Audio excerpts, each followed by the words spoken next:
Grabe nga eh. So, sabi ko sa'yo, mas bagay ka dun eh. I owe you one. Okay, bye. Bye. Lizette? Lizette! Lizette! Lizette, sandali. Tapos na ba? Kanina pa.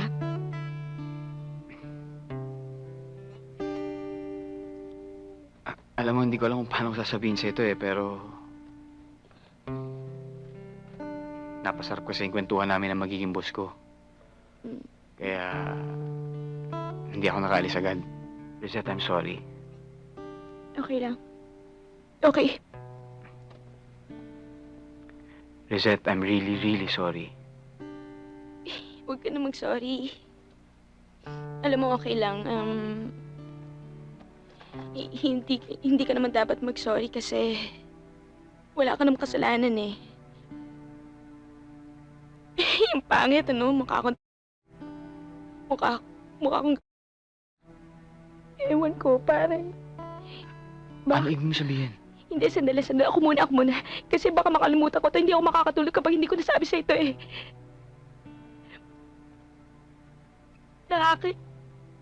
Nakakainis na akala ko, nakakainis yung nararamdaman ko kasi akala ko pareho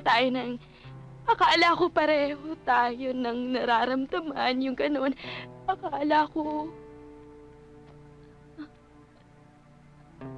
wala lang. Akala ko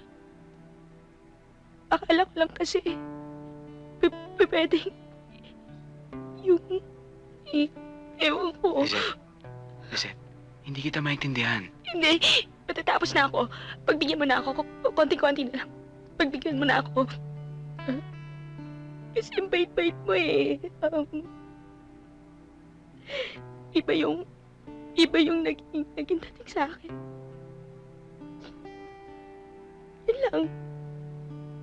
At saka, ang gwapo-gwapo mo pa. Nakakapanghina ka. Sige, alis na ako.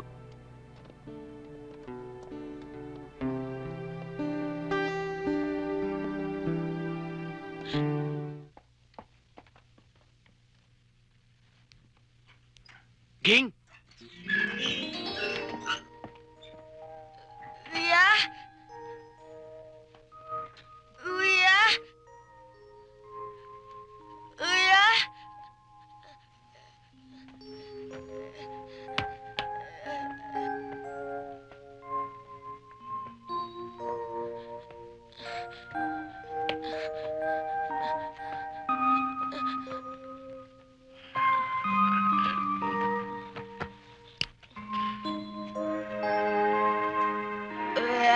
Sino ba eh? Ging! Siya si Sen. Angga siya? Siya si Ging. Kapatid ko. 14 na taong gulang. Isip musmus. Masasakitin siya. Lagi siyang pinaglalaroan. Binibiro ng kamatayan. Ging. Ging, bumalik ka na doon sa kwarto mo.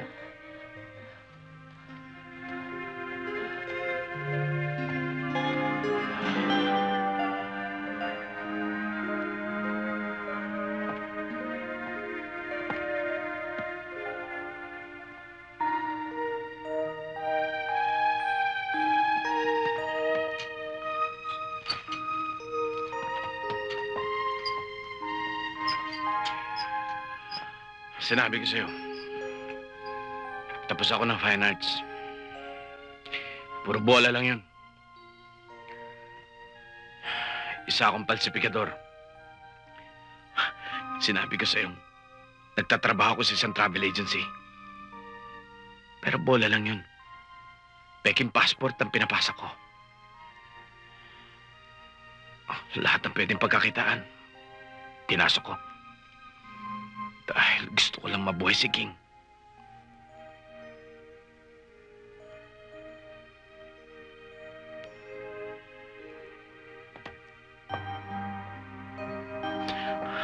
Ayoko mawala sa akin si Ging.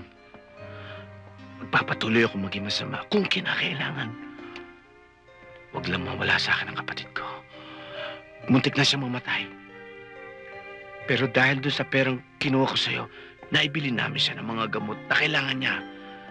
Iyan din ang dahilan kung bakit nandun ako sa inyo kanina.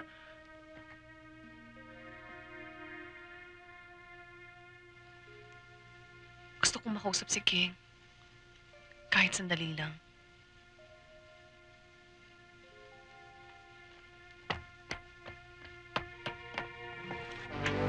As we come to this juncture, since no one has expressed any objections to this union, Kung pumayag ka lang sana noon, we hindi na will ako now tayo proceed kinasal.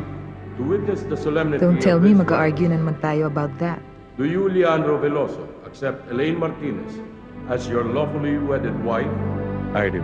Do you, Elaine Martinez, accept Leandro Veloso as your lawfully wedded husband? At your own free will, I do. by the authority vested in me, I hereby officially pronounce you husband and wife. You may now kiss the bride.